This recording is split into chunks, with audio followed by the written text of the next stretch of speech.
Jim Farlow is a professor of geology in the IPFW Department of Geosciences. He's been a faculty member at IPFW since 1982, having received his doctorate in geology at Yale University. That was after Bill and Hillary and all those were there, so and Al, I think, as well.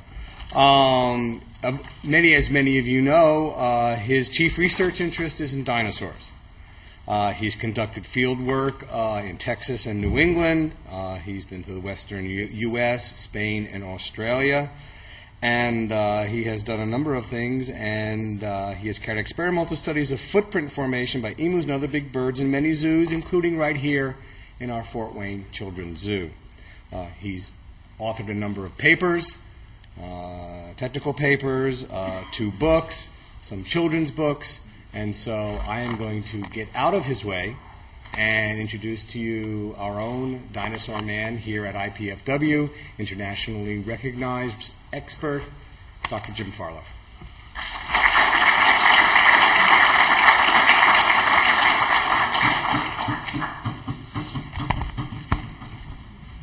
Thank you.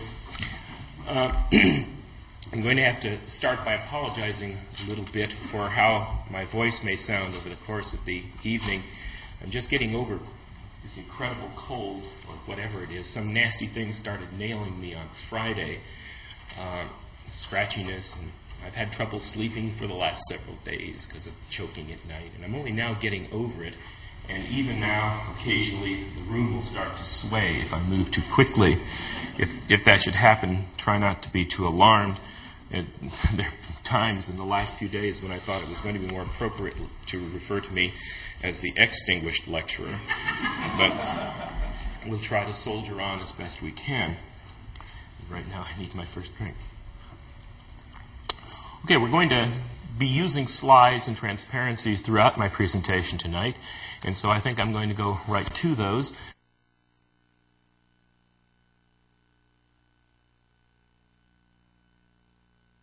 Well, the first thing I want to do tonight is to get you some idea of what dinosaur footprints look like, particularly the kinds that I work on.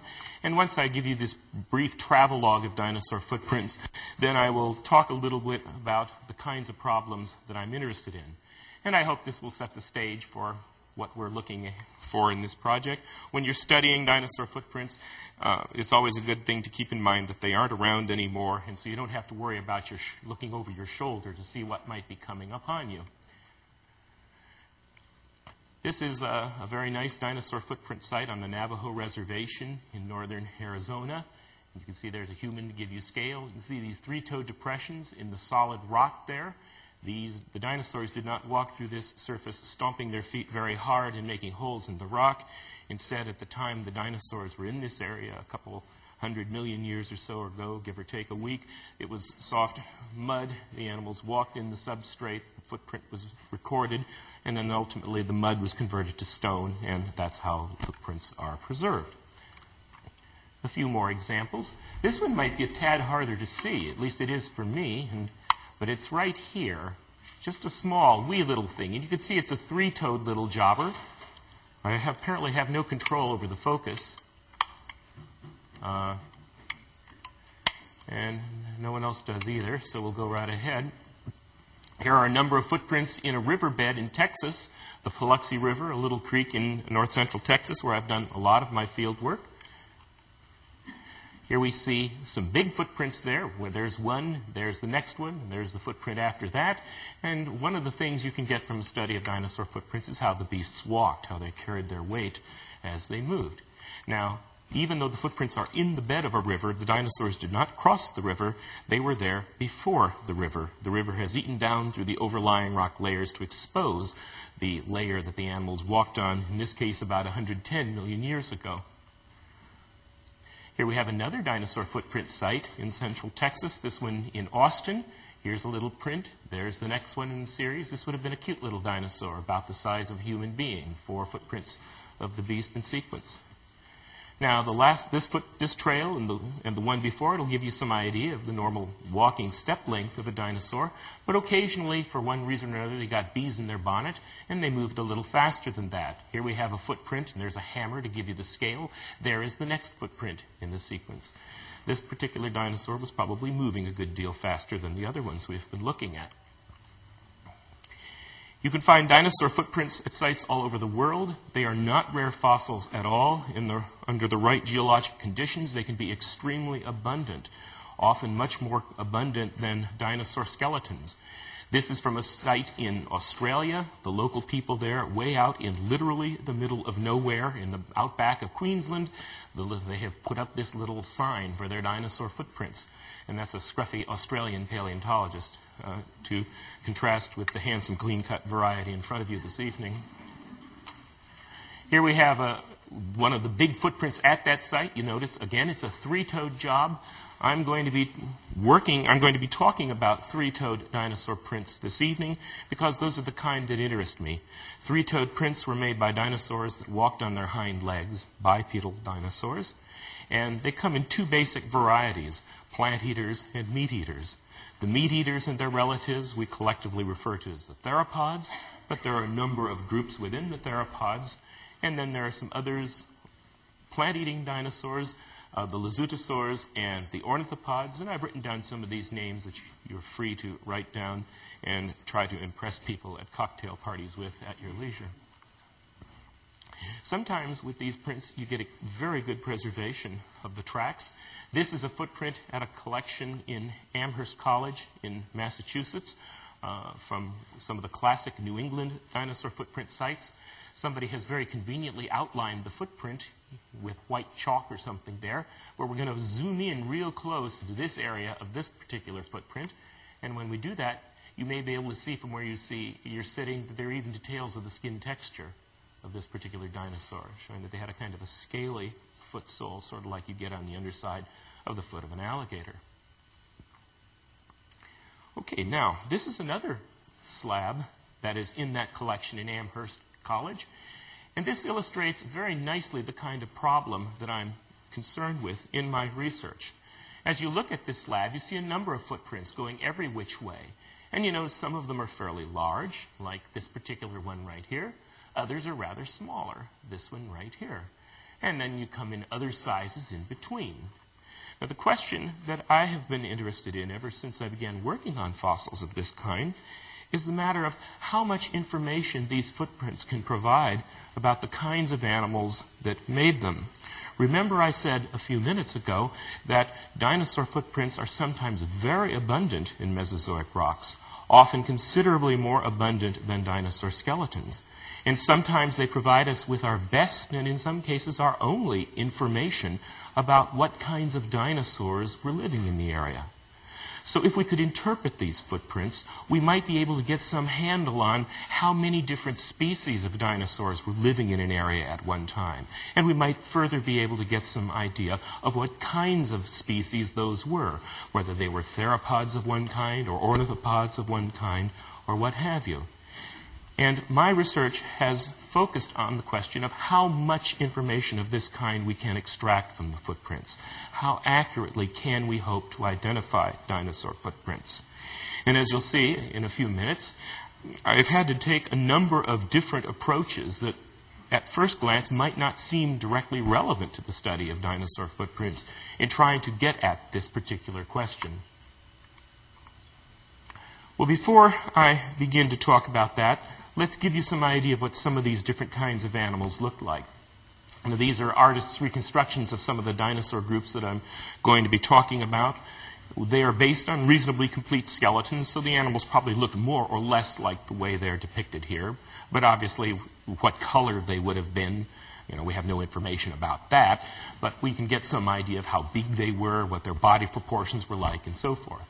We'll start with the theropods, the meat-eating dinosaurs. These are three individuals of a small ceratosaurian meat-eating dinosaur known as Coelophysis, one of the first of the meat-eaters, an animal, anywhere from 2 to 3 meters in length from nose to the tip of its tail. Here's a bigger type of ceratosaur. These are two individuals of an animal known as Dilophosaurus, an animal that in life would have been maybe 5 or 6 meters in length.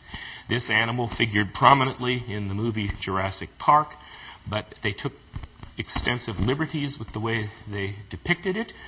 They showed it about a third of its size, and they gave it this weird flappy frill thing on the side of the head, and they made it spitting poison, none of which has any basis in reality. So, yay Hollywood. Now we have an example of an allosaur. This is Allosaurus itself, a fairly good-sized animal. This particular dinosaur would have probably been, I don't know, anywhere from 7 to 10 meters in total length. A pretty good-sized meat eater.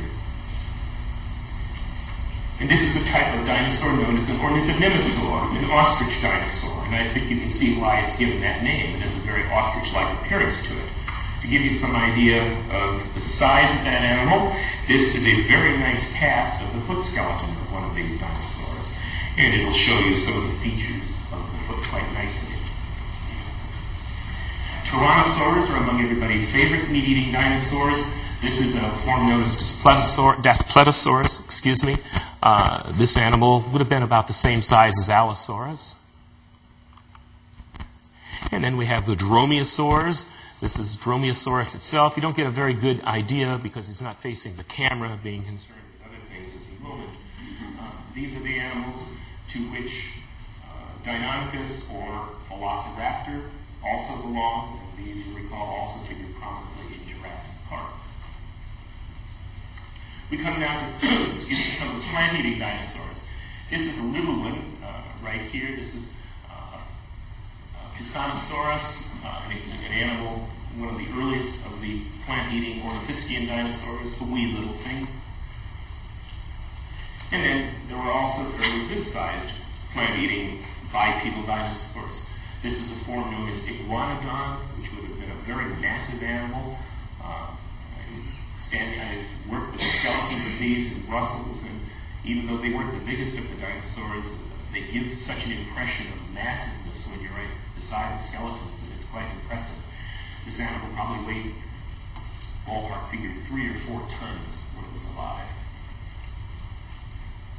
And then, of course, we have the hadrosaurs, otherwise known as duck-billed dinosaurs. Some duck-billed dinosaurs obviously earned the name. They got those when you're right beside the skeletons, and it's quite impressive. This animal probably weighed, ballpark figure, 3 or 4 tons when it was alive. And then, of course, we have the hadrosaurs, otherwise known as duck-billed dinosaurs. Some duck-billed dinosaurs obviously earned the name. They got those flat sort of snouts. Some of them got kind of rococo headgear. Here we've got some Saurolophus with a kind of spike coming out the back of its head. This is another form, a Hypacrosaurus with a kind of dome on the back of its head. And finally, I thought I had another Dinosaur in there, but apparently not. So that'll give you some idea of the kinds of animals that I'll be talking about this evening. Let me put this down for a moment. It's going to be a bit of a multimedia presentation. I'm going to go back and forth between the transparencies and the slides over the course of the evening. As I've already said, in many rock units, you get a much better picture of what kinds of dinosaurs were present in the fauna from footprints than you do from dinosaur skeletons. And so the kind of question that I am interested in are basically these two questions here. Can we determine the number of distinct kinds of dinosaurs that were represented by footprints at any particular site? In other words, just a simple count of how many distinct types of species there were without consideration as to what the affinities of those species were. And further, can we associate these distinct kinds of dinosaur track makers with particular kinds of dinosaurs known from skeletal remains? And it's important to bear in mind here that we really don't know what the living foot of any dinosaurs was like. Dinosaurs are largely named on the basis of skeletal material, like this specimen that we have here. We don't know what the soft tissues would have been like. We can only make inferences about that. And so when you name a new kind of dinosaur, you are naming a skeleton. So when we try to associate a particular dinosaur fossilized footprint with a particular kind of dinosaur, what we are essentially doing is to try to make a correlation between a foot skeleton and a footprint that we think would have been made by that foot skeleton if you de-anorexed it and put all kinds of tissues around it to make it a living object. Now, I might need to make a brief digression here to talk a little bit about the term taxon, which I may be throwing around every so often. A taxon represents a category of classification. And for those of you who've had biology courses, the most familiar taxa, that's the plural of the word taxon, would be what we have in the classical Linnaean system, where you start out with classes of animals, then you go to orders, and then suborders, maybe families, on down to the genus and the species. And these terms that I'll be throwing around, like tyrannosaur or allosaur or ceratosaur or ornithopod, those would represent different kinds of taxa.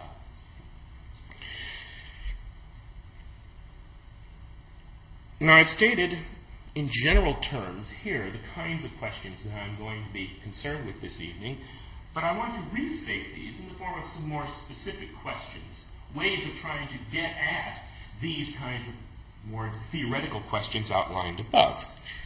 So the questions we'll be addressing are, first, are the foot skeletons of different individuals of particular dinosaur species more similar in shape to each other than to the foot skeletons of other dinosaur species? Second, are footprints of a particular species more like each other than like the footprints of other species? Now, we can't approach that directly for dinosaurs, but I'll show you the indirect approach that I'm taking on that in a little bit. And finally, the third question, are the foot skeletons and footprints of different species in a particular group of animals more like each other than like foot skeletons and footprints of animals in other groups, other taxa? Well, those are the questions. Then how are we going to go about it? And this is where I have taken a somewhat different approach than people have generally done with dinosaur footprints before. Most people who work on dinosaur footprints will go out into the field, they will map, they will measure the footprints as they occur, they'll take a variety of measurements on those footprints, they'll compare them with footprints that are found in other parts of the world, and they'll say, yeah, this footprint is like another kind of footprint, and so we're going to use a certain label and say that they both belong to this footprint category, this footprint taxon. Now, I do that too in my work, but I've tried to go beyond that, a more biological approach, if you will, by trying to relate these footprint shapes to particular kinds of animals. So how do we do that? Well, first of all, I have made some fairly detailed measurements and observations on foot skeletons of as many different kinds of dinosaurs that have fossilized feet as I can. I have measured things on these foot skeletons that might be translated into footprint shapes. Things like overall lengths and widths of the toes of the dinosaurs, and of particular regions within those toes, the individual toe bones. Now, the term for an individual toe bone is a phalanx. The plural is the word phalanges. So basically what I'm doing is this. In the best case scenario, since we identify dinosaurs on the basis of their foot skeletons, then do the foot skeletons differ in a recognizable fashion across different kinds of dinosaurs so that you can tell the foot skeleton of one from the foot skeleton of a different species of dinosaur? If you can't do that, then there's very little chance you're going to be able to tell the footprint of one species of dinosaur from the footprints of another dinosaur species. Well,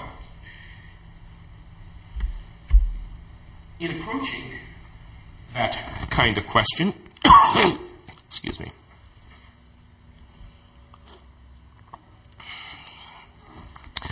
there are a number of things that we can look at. First, this object, I know the light is a little dim, but this is the object of a living animal. Oh dear, are we going to play with the lights? Okay. This is scary.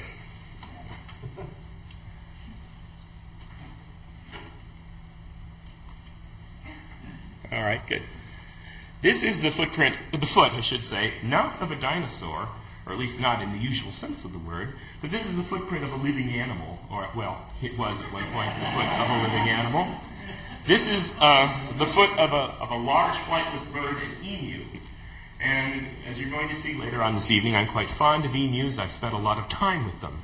Now, perhaps you can see from where you're sitting that on the sole of the toes of this foot, there are no conspicuous swellings and constrictions along the length of the toe.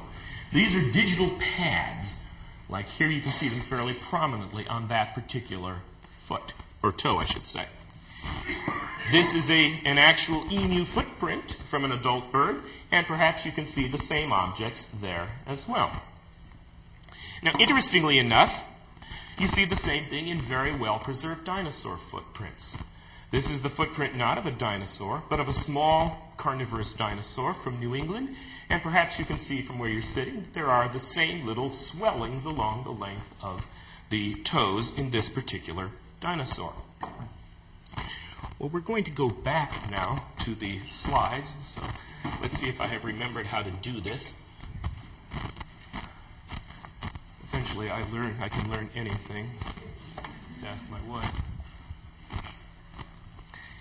This is an X-ray of the foot of an emu. This is the same emu foot I was showing you a minute ago. And you can see, again, the soft tissues as a kind of ghostly outline around the foot skeleton. And I think you can see that there are where you have the swellings in the toe on the soft tissues, these correspond with the joints between the individual phalanges or toe bones. Now, this kind of thing is not restricted to emus. You can see the same thing in alligators. And it's important to note, as an aside here, both birds and alligators and other crocodilians are the closest living relatives of dinosaurs. Dinosaurs, birds, crocodilians are part of the same group of animals that are collectively known as archosaurs. And so, if we find things that are in common in both crocodilians and in birds, we might have some reason for suspecting that the same thing would have occurred in dinosaurs as well. Now, if we look at the X-rays of the alligator foot, I draw your attention to particularly here in the front foot. You notice that there's some bright things, like there and there and there. Those represent pins that I stuck into the pads on the undersurfaces of the toes of the alligator. And most of them do seem to be associated, again, with the joints between the toes. This one looks a little bit odd. I'm not sure whether it really is off, where the pad really does not coincide with the joint, or whether it just got positioned in an odd way when we took the X-ray. But the main point remains the same. If we've got well-preserved dinosaur footprints that show the individual digital pads nicely, we can use these, since the swellings correspond to the joints between the toes in modern relatives of dinosaurs, to make some estimate about the lengths of the individual toe bones in the foot.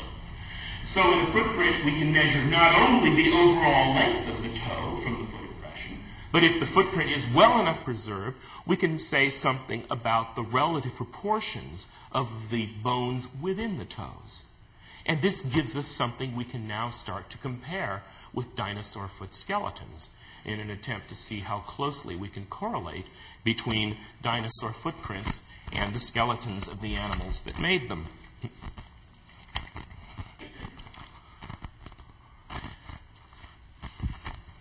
The second aspect of my project is to look at the foot and soft tissue, or toe soft tissues in modern relatives of birds. I guess I just said that already, I'm sorry. We're also going to look at the feet of birds as seen in footprints, and also in the actual undersides of the feet of the birds as well. And again, we're going to be asking the question, are birds that are closely related to one another, first of all, members of the same species? Do they have foot configurations, not just in the skeleton, but in the soft tissues of the foot, in the stuff that would be making the footprint, such that members of the same species are more likely or more similar to one another than they are to different species? And beyond that, can we use these variations in foot shape to group species together in a manner that is consistent with their known relationships? And finally, are there any features in the footprints themselves of modern animals, in the way the animals are actually interacting with the substrate, things that might not be easily seen from the anatomy alone, things like angles between the toes, for example? Can we look and see if these things act to group footprint makers together in a manner that is consistent with their known relationships? So that's the approach that I'm taking. I'm looking at foot skeletons of dinosaurs. I'm looking at the soft tissues of modern animals like alligators and birds. And finally, I'm looking at the footprints, not of dinosaurs in this case, but of some modern animals, the birds, that have very dinosaur-like feet. So what kind of results do we get when we do this kind of thing? We'll put this down for a moment. We'll go back to our transparency.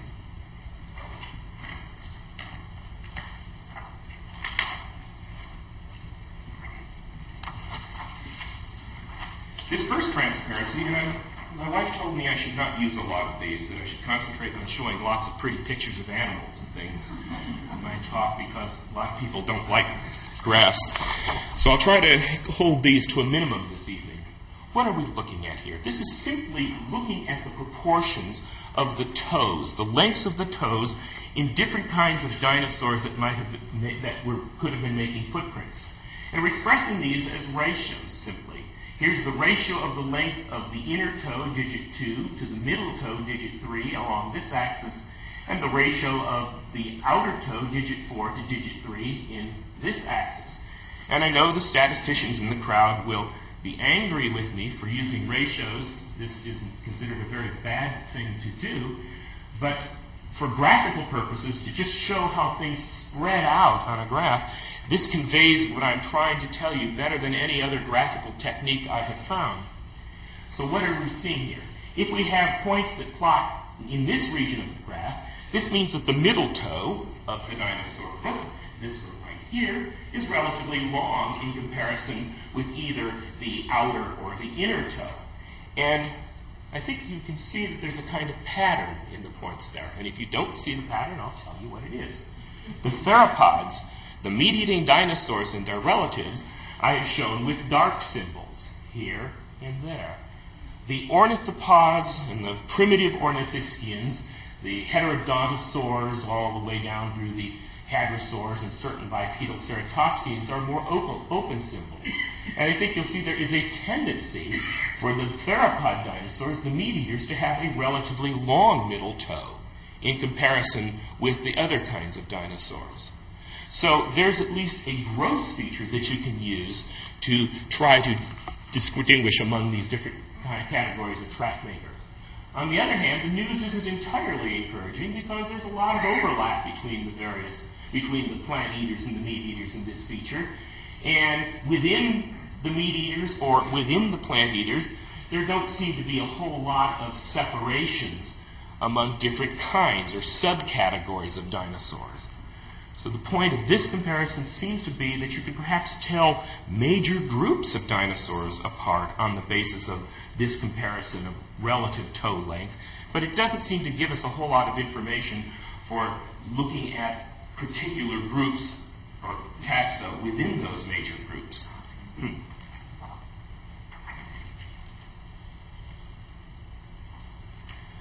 Another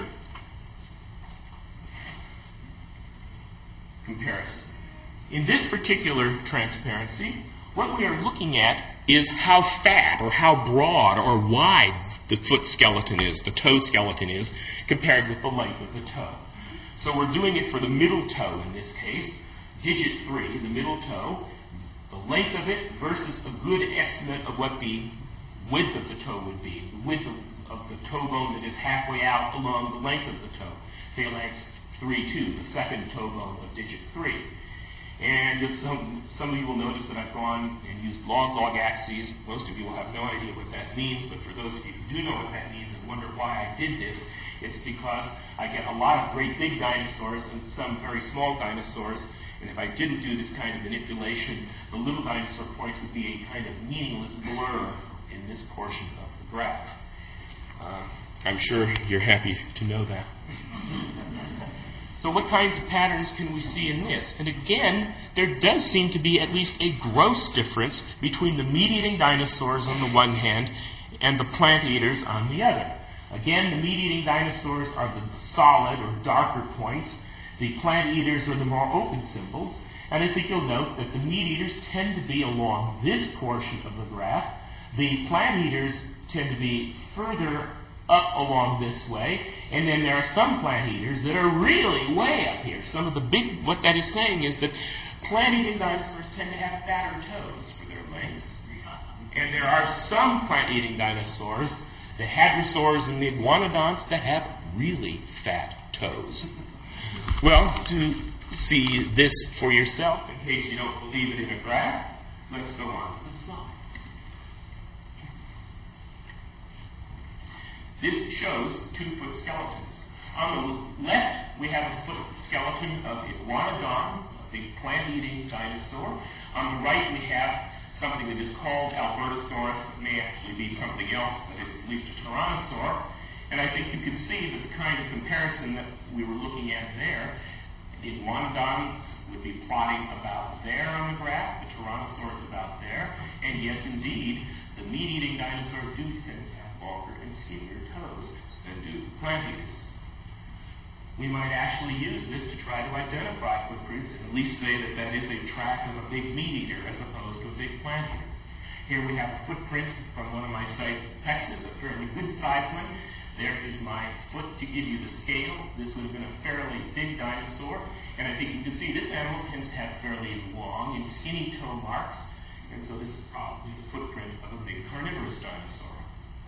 In contrast, look at this footprint from a site near Denver, Colorado, where you have much shorter and stubbier toes, and so this kind of footprint is more likely made by a big plant-eating dinosaur on the order of iguanodon. Or not necessarily iguanodon itself, but at least a member of that particular group of large plant-eating dinosaurs.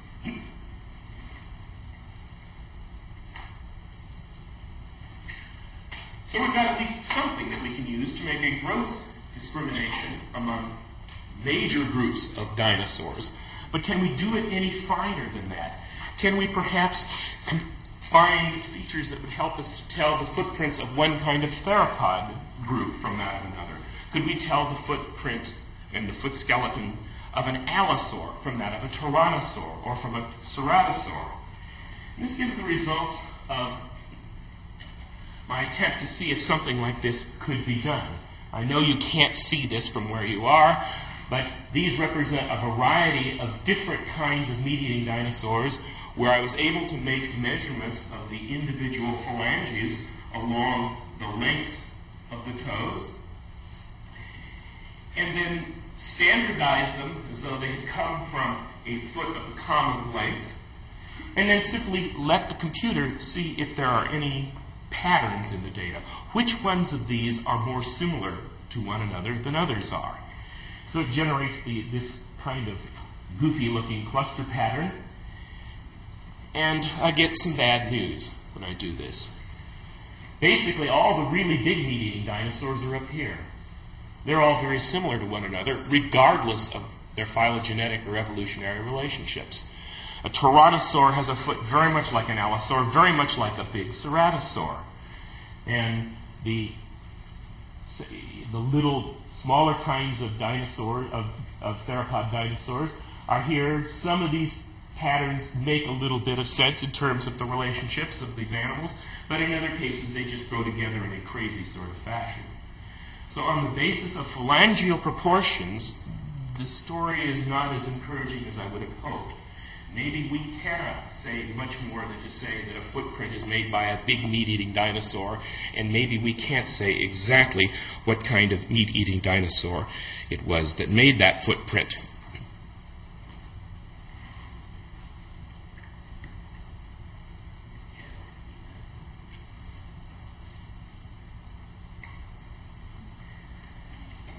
And now for something completely different.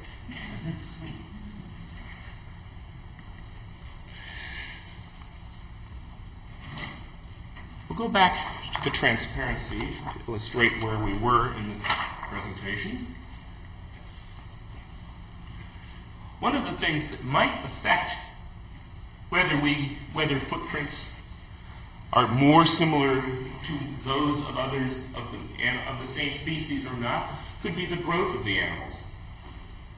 Dinosaurs hatched from eggs. They would have started out as small dinosaurs, and over the course of the lifetime of the animal, grown to be a very big dinosaur. Some people have suggested that there might have been conspicuous marked differences in the shape of the foot of dinosaurs as they grew up, such that the footprint of a baby Tyrannosaurus, not only would it be smaller than the footprint of an adult Tyrannosaurus, but it would have been quite different in shape. So one of the things I've been interested in my research is to see if we can determine whether this is likely to have been so or not. It would be nice to be able to do this for dinosaur skeletons, but you run into the problem of sample sizes. Unfortunately, there just are not that many complete skeletons of dinosaurs, and we don't have that many species where we can look at the shape of the foot from very young individuals all the way to fully grown individuals. Now, in those species where you can look at it, and I've got data of this sort, there doesn't seem to be a whole lot of change as you go from young ones to adults. But we can supplement that by looking at crocodilians. Again, I said these are modern animals that are closely related to dinosaurs, members of the same group. And so one of the things I have been doing in my work is studying alligators. I was in Louisiana last May during a rather grisly kind of project where a large number of alligators had to be killed. These were animals that had been in a kind of semi-wild breeding program. So these animals had been given rations, given food over the years. They had consequently grown to be bigger than wild gators generally do, and they had become habituated to humans and associated humans with food. Consequently, earlier last year, when the state of Louisiana, in a budget crisis, decided they couldn't keep this experiment going, these alligators could not be turned loose into the wild because they'd have swum down to Baton Rouge and taken off half the population or something. So the Louisiana Department of Wildlife decided the animals had to be killed. And so they sacrificed a number of these animals. This is one of them. But it was unfortunate for the individual alligators, but it was nice for persons interested in various aspects of crocodilian biology because it gave us a whole bunch of specimens that we could do all kinds of fun things with. So a number of people from around the world were on hand, and as each of these animals was shot, we measured it, we sexed it. In case you want to know how to sex an alligator, they have a little slit at the base of the tail, and you stick your finger up that, and you feel around for something. And if it's a live gator, when you do that and it objects to that, it's a boy. I won't go into any more details than that. Anyway, I have, in addition to these sacrificed alligators in Louisiana, I've gathered data on crocodilian alligators in South Carolina. Animals were more fortunate because these were ones we could capture and release, all the way from very young alligators, just beyond the hatchling stage, to animals 3 or almost 4 meters in length. So I've made a lot of measurements of the individual toe lengths and of the individual pads and claws within those toes to see if there are any differences in the shape as you go from baby alligators to adult alligators. Now, I'm not going to show you any data on this, so you don't have to worry about seeing a graph, simply because I have more work to do on this project. I'm going to be gathering data on more alligators in Florida this year.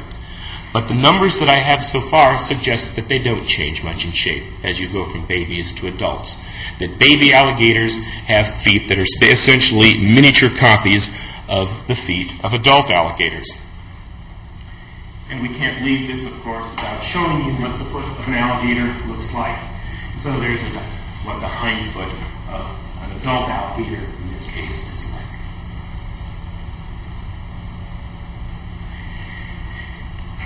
And then we come to the part of my project dealing with footprints.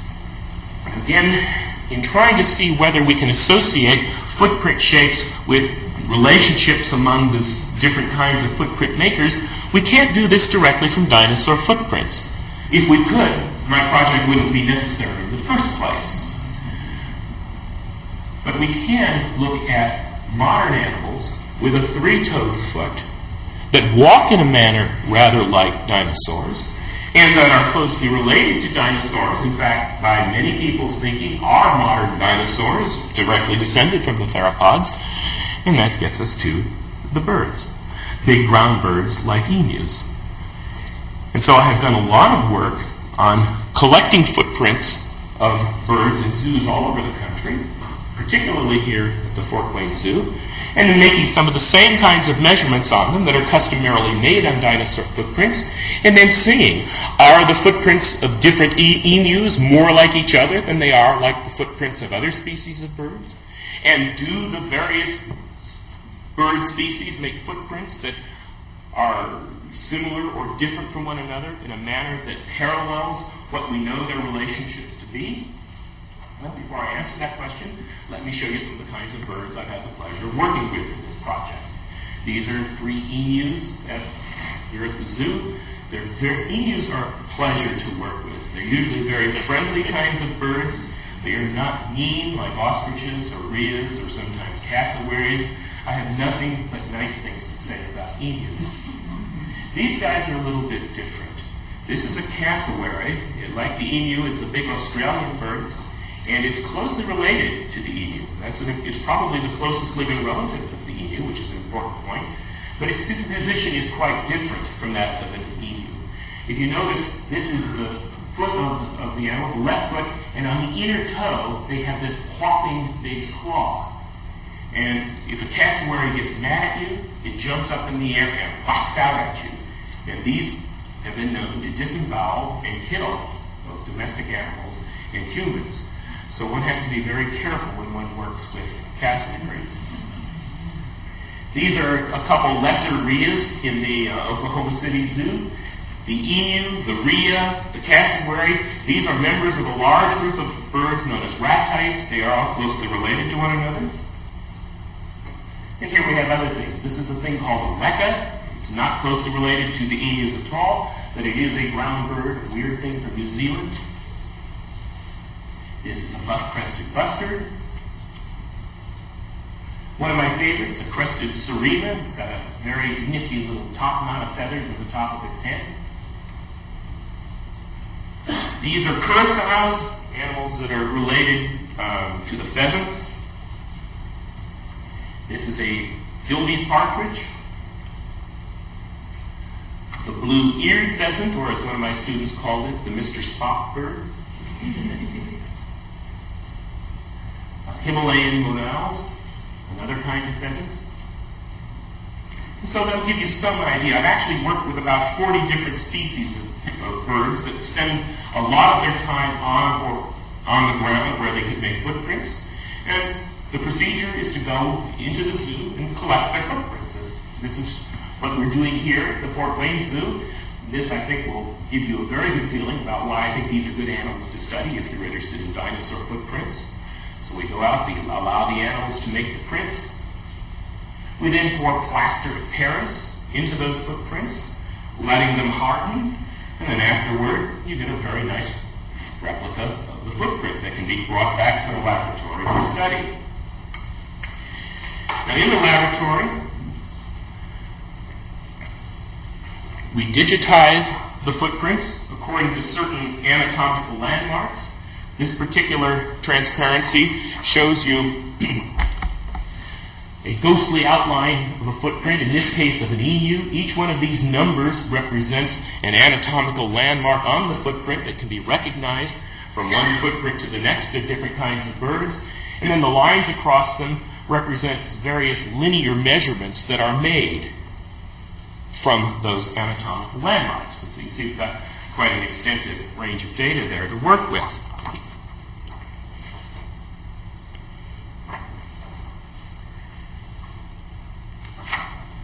So the first question then becomes, are the footprints of emus, for the animals for which I have the most footprint data, are they more like one another than they are like the footprints of other kinds of birds? This is another kind of cluster diagram similar to what I showed you a few minutes ago for the dinosaur foot skeletons, but this time based on the measurements of the footprints. And again, I first had to standardize the footprints to a common length before I could do this. Otherwise, all of the little footprints would have been similar to one another, and all of the bigger footprints would have been like one another, regardless of who had made them. The red dots are footprints made by emus.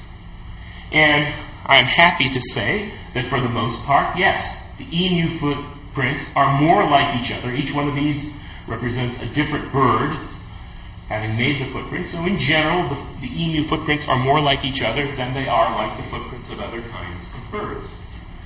You also get some other clusterings that make sense. I'm happy to see, for example, that the two individuals of cassowary for which I collected footprints are more similar to each other than they are to other kinds of birds. And footprints of two species of rhea are fairly similar to one another. Beyond that, however, it goes to hell in a handbasket. Because if you know anything about the relationships of birds, some of you probably do, these things are not clustering in a manner that is very similar to their phylogenetic relationships.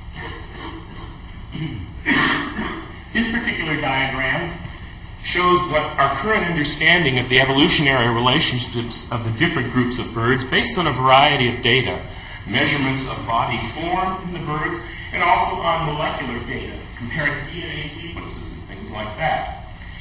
And the upshot, I don't know if can that be lowered? Well, I guess I can see what I need. Up at the very top here, we see a group for the ratites, the Struthionoforms, which would include the emus, the cassowaries, and the rheas. And they cluster together. They are in this group.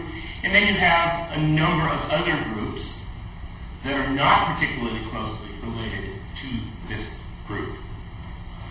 I'm not going to spend a lot of time making the comparisons of what we see here and here, except to say that there is not much correspondence. Footprints of members of the same species, in the case of the emu, do seem to be more like one another than they are like footprints of other species. But if you try to make comparisons beyond the species level, and to say, do different species within the same group tend to cluster together apart from species in other groups on the basis of footprint shape? And the answer seems to be no. Bummer.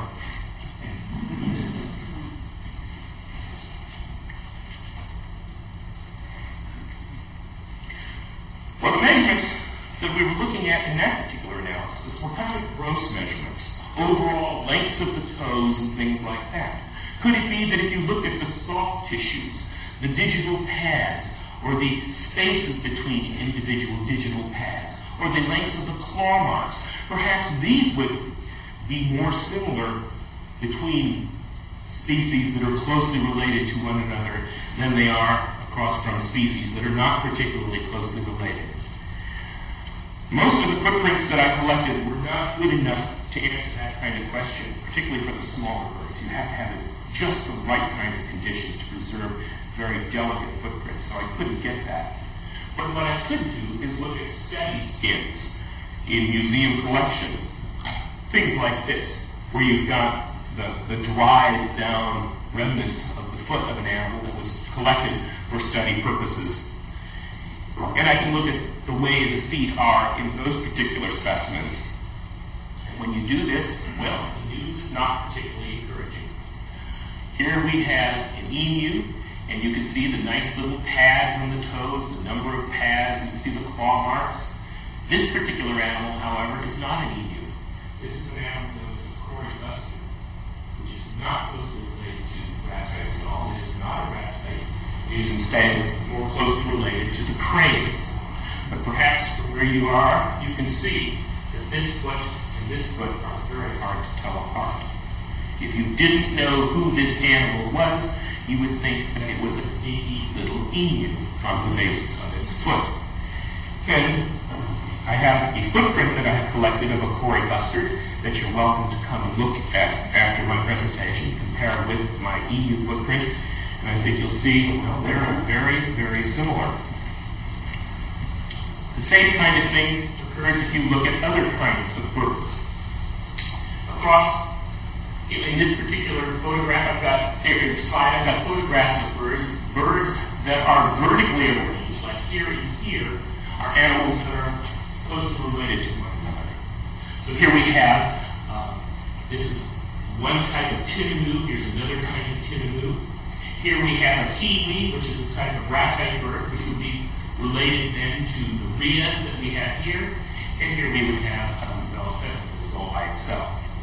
Now I have arranged these footprint photos the way I have to tell you the bad news. These are all quite similar to one another in the configurations of the toe pads, the spaces between the pads, but these birds are not at all closely related to one another. So, the fine features of foot skull tissues, the things like the toe pads that might be preserved in very good, very well-preserved footprints, they don't seem to give us a clear picture about the evolutionary relationships of the animals that own those feet.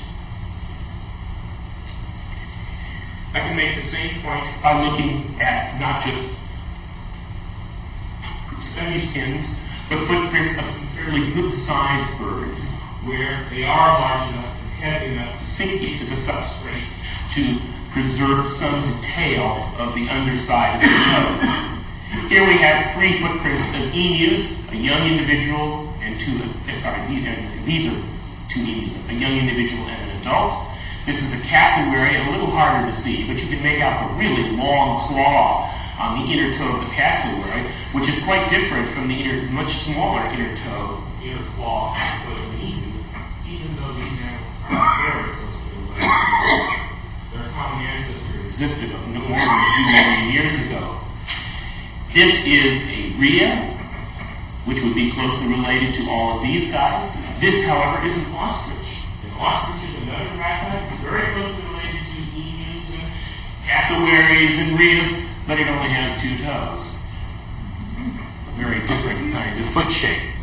And then here's our friend, the cory bustard, which actually has a very emu-like foot, and if you didn't know who this was, you would think it was, like I said, probably an emu. And here we have 2 other kinds. These are, in this case, footprints of extinct birds. This is from a monstrous creature called a moa from New Zealand, probably related to the rat types, but distantly so. This, on the other hand, is from a bird called a dromornithid, a gigantic Australian thing related to ducks, of all things. I defy you to be able to group these footprints together on the basis of their overall shape and get a pattern that would reflect the relationships of the animals that once made those footprints. So what do we conclude from all of this?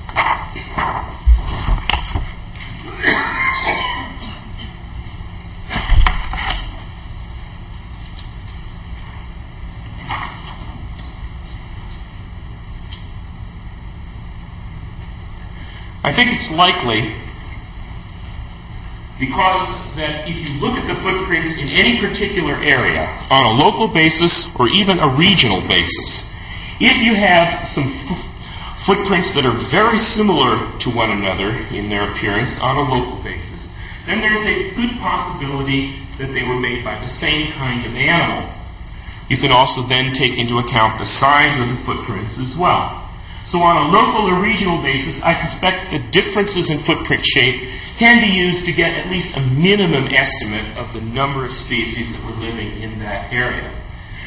I'm encouraged in thinking this by the fact that, for example, in the case of my emu footprints, they all seem to be more similar to one another than they were to footprints of animals in other species. And so I suspect that quite often this will be the case if we tried to apply it to dinosaurs as well.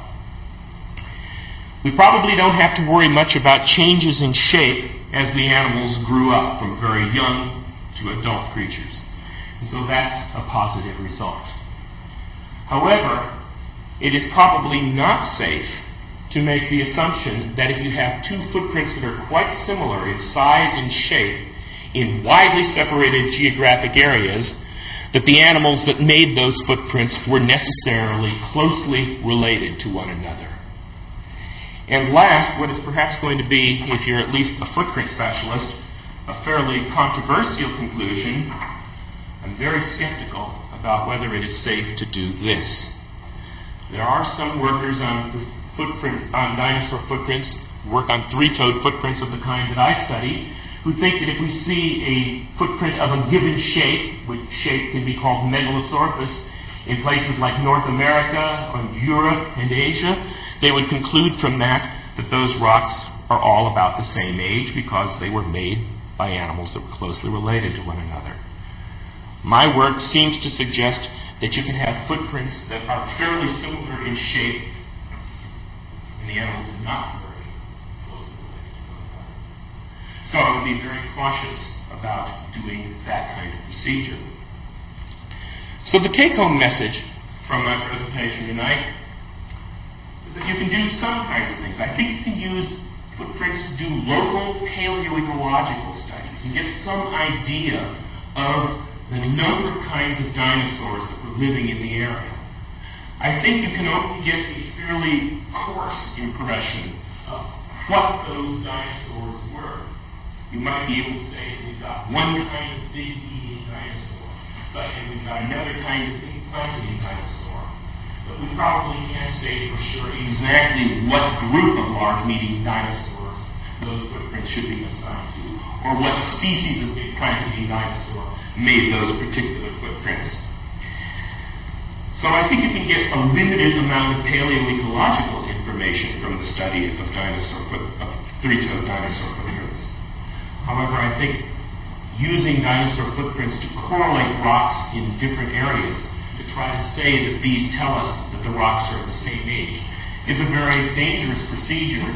And if you're not careful, well, the footprints might come back and squash you. Thank you very much.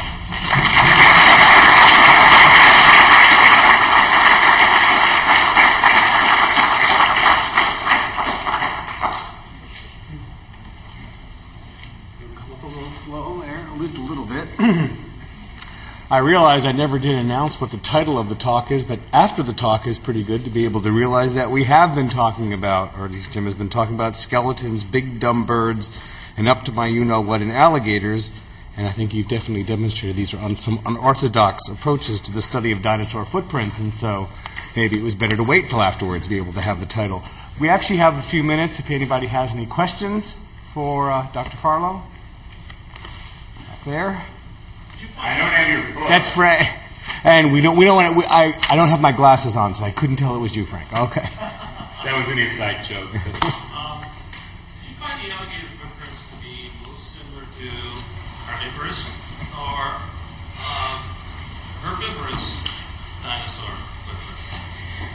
I haven't even made the comparison. I don't think it's terribly relevant, actually, simply because alligators, in the hind foot, which is what I would be interested in, you're going to have a four-toed foot on the alligator hind foot, whereas the dinosaurs I'm looking at are largely three-toed. And they're also bipedal. And they're bipedal as well, yeah. I think there was somebody up there somewhere. Do you think if you study the forearms, that you see something different in these between herbivorous and carnivorous? Well, you certainly do have differences in shape. A lot of the meat-eating dinosaurs are going to have hooks on the claws. They're like meat hooks. But I have not looked at that simply because, I'm interested in footprints, and these animals habitually walked on their hind legs and didn't do handstands. In the case of the tyrannosaurs, they would have found it quite difficult to do so. Except for war, they really wouldn't use their feet to eat. I guess they would tear a meat apart. There's been a lot of speculation about what the male wants to anchor the female. I'm always suspicious of explanations of that sort because I know what vertebrate paleontologists are like, and I know what they were like growing up, and I suspect that when we can't figure out what the function of a structure is in an extinct animal, we assume that it's related to mating because we were all geeks that couldn't get dates at some point in our lives. Any other questions? Well, I thank you all for coming. If you do decide to come down here, watch it. There's wires here along the floor here. There's also a reception out back, and thank you very much, and thank you again, Jim.